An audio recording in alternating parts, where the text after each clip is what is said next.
Okay, back with Dr. Tim. All right, Dr. Tim, this question is super interesting. All right. What skill set have you improved the most over the last 5 years? And what skill set do you want to work on the most in the next 5 years? Whew. We're gonna have to start calling these "Put Dr. Tim on the Spot" Yeah! because I'm not prepped for these questions. So I would say that one's actually fairly easy for me though, because I've done a lot of thinking about that very thing.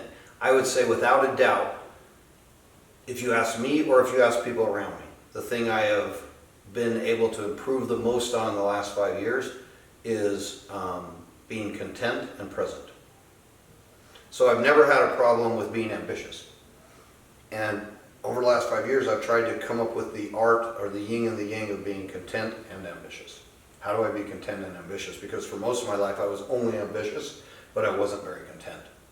And once I found a place where I can be content, it didn't change my ambition. It didn't make me less ambitious, as was what you would think. It actually made my ambition more healthy and better. And so I would say in the last 5 years, being present in the moment in which I'm at and being content with where I'm at has been the thing I've improved the most. In the next 5 years, what I would like, I actually thought about this the first of this year. So I'm 58. That big 6-0 thing's climbing in, and that's kind of starting to scare me a little bit because I'm like, wow, how did that? Because I like in my head, I think I'm like 28. It's weird. But I started thinking about what do I want the next 10 years going to look like? Like if I could just pick one word, what would be the word? And I would like the word to be wisdom.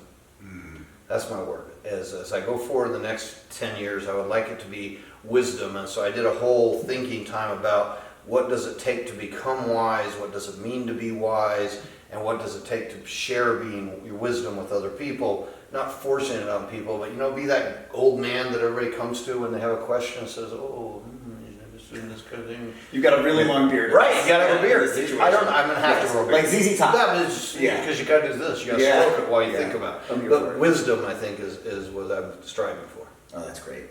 For me, I would say over the last 5 years, the thing that I've probably grown the most in is listening.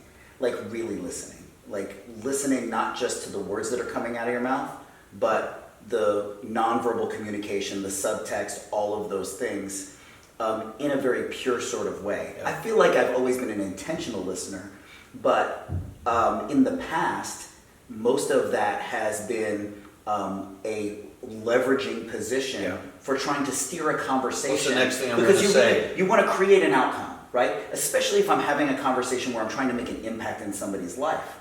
Not letting my preconceived notions of what a situation is inhibit my ability to really serve the conversation. And a lot of that happens in like microseconds in the back of your head, right? I'm sure you've experienced this. Many times. So for me, it was really like being able to take a step back, especially because I talk a lot, you know that. And I haven't noticed. So I talk a lot, and I really have had to work on just stepping back and allowing the room and the conversation to breathe a little bit and not drive it as much. And that was a challenge for me for a long time, but now I really feel like it feels like I've started to hit a sweet spot. Nice. I agree with you, by the way. Thank you. I've noticed. The thing that I really want to work on over the next 5 years is the exact thing that you worked on the last 5. And I'm sure that's not a surprise to you. Content. Is working on being content. It's an age thing, partly. Sure. You're I in a get different that. place in your life. I think, that happens. And one of the reasons why I think we get along so well is because I'm also very ambitious, right? And so I don't struggle with gratitude, ever. Yeah. I'm super grateful for everything in my life. And I practice it on a regular basis, both deliberately and naturally. The challenge that I have is outcome expectation, which is a little bit different, right? Is having this specific outcome expectation and being content with it not being exactly the way I wanted, or on the timeline that I wanted, or with the right intensity that I want, right? Well, I think that people who are naturally ambitious, like we are, get along with people who are naturally ambitious.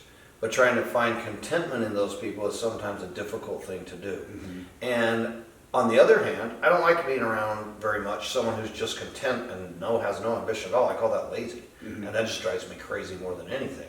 So I think finding the balance between those two things, and it is a sweet spot, and it's a constant work. It's a constant, some days I'm like, hey, content and ambitious, right? And other days I'm like, hey, ambitious. Sometimes, so it's always a balance between those two things. Also, completely unfair that he already knows the answers to the questions before he asks them, because they're his questions and I'm totally on the spot, which makes his answers better than mine, which is exactly what I think he's trying to do. Negative. Actually, it's funny because after I asked you this question, I thought, oh man, I really should have thought about my answers before I asked That's him. exactly what I would say if I already had my answers planned ahead of Oh, time. I see what you're doing here. Thank you, Dr. Tim.